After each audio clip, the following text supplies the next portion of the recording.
Hello toppers, welcome back to family. Class 12 semester 4 এর আমরা ইতিমধ্যে মডেল 1 এবং 2 কমপ্লিট করেছি। আজ আমরা মডেল 3 কমপ্লিট করব। দেখো, এই মডেলগুলো যদি তুমি দেখে যাও বা এই সেটগুলো যদি তুমি দেখে যাও, তাহলে তোমার কিন্তু একটা পরীক্ষার সময় আইডিয়া তৈরি হবে যে কিভাবে আমার প্রশ্ন পরীক্ষায় আসতে পারে। দেখো, আগের প্রশ্ন দুটি যদি তোমার সেট যদি তোমার যদি কমপ্লিট থাকে, চলো সেট 3 তাড়াতাড়ি করে কমপ্লিট করে নাও।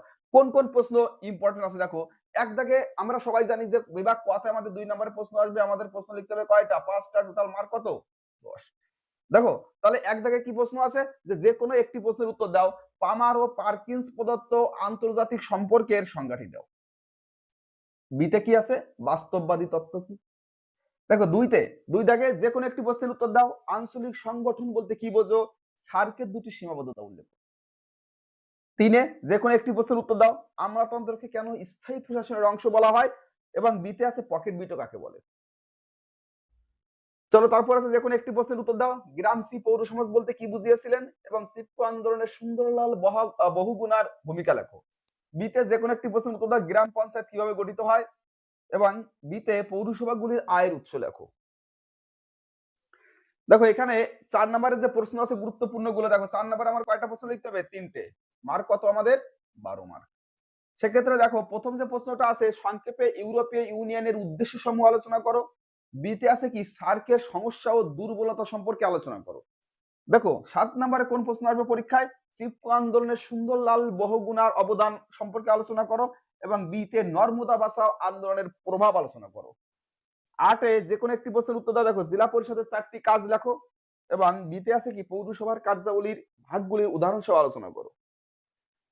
দেখো, তারপর যদি আমরা বিভাগ গ দেখি, মান 6 মার্কে কয়টা প্রশ্ন আসবে পরীক্ষায়? 3টে প্রশ্ন। কত মার্ক?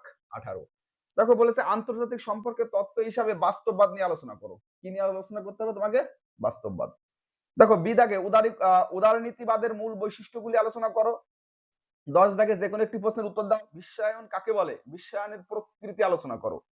এবং বি দাগে কি আছে? বিশ্বায়ন বলতে কি বোঝো? বিশ্বায়নের ইতিবাচক ও নেতিবাচক দিক সমূহ আলোচনা করো। দেখো, এই যে বি দাগের প্রশ্নটা, এটা কিন্তু আমি সেট 1-এও দিয়েছিলাম। এই প্রশ্নটা কিন্তু তোমার জন্য ভেরি ভেরি ইম্পর্টেন্ট পরীক্ষার জন্য। দেখো, তারপরে 11 থেকে বলেছে যে কোনো একটি প্রশ্নের উত্তর দাও। ভারতের পার্লামেন্টের উভয় কক্ষ সম্পর্কে আলোচনা করো। আর বিতে ক্রেতা সুরক্ষা আদালতের উপরে একটা টিকা লেখো। দেখো, পার্লামেন্টের উভয় কক্ষ বলতে কি বোঝাচ্ছে? এখানে উচ্চ কক্ষ ও নিম্ন কক্ষ। উচ্চ কক্ষ এবং নিম্ন কক্ষ সম্পর্কে আলোচনা করতে হবে। এখান থেকে যে কোনো একটাও কিন্তু তোমার পরীক্ষা কি করতে পারে? যে কোনো একটা সম্পর্কে তোমার আসতে পারে। তো দেখা যাচ্ছে যে এই ছিল তোমাদের সেট 3। দেখো, এই ভিডিওটা তোমার কেমন লাগলো? যদি তোমার এই ভিডিওটা ভালো লাগে, তাহলে তোমার ভিডিওটা অবশ্যই তোমার বন্ধু বান্ধবের কাছে শেয়ার করে দাও। এবং আমাদের যে ফুল সাজেশন ভিডিও দেওয়া আছে সেই ভিডিওটা দেখো। এবং যদি কোনো প্রশ্নের সমস্যা থাকে, ইমিডিয়েটলি তাড়াতাড়ি তুমি জানাও। অবশ্যই আমরা তোমার সমাধান করে দেওয়ার চেষ্টা করব। ধন্যবাদ।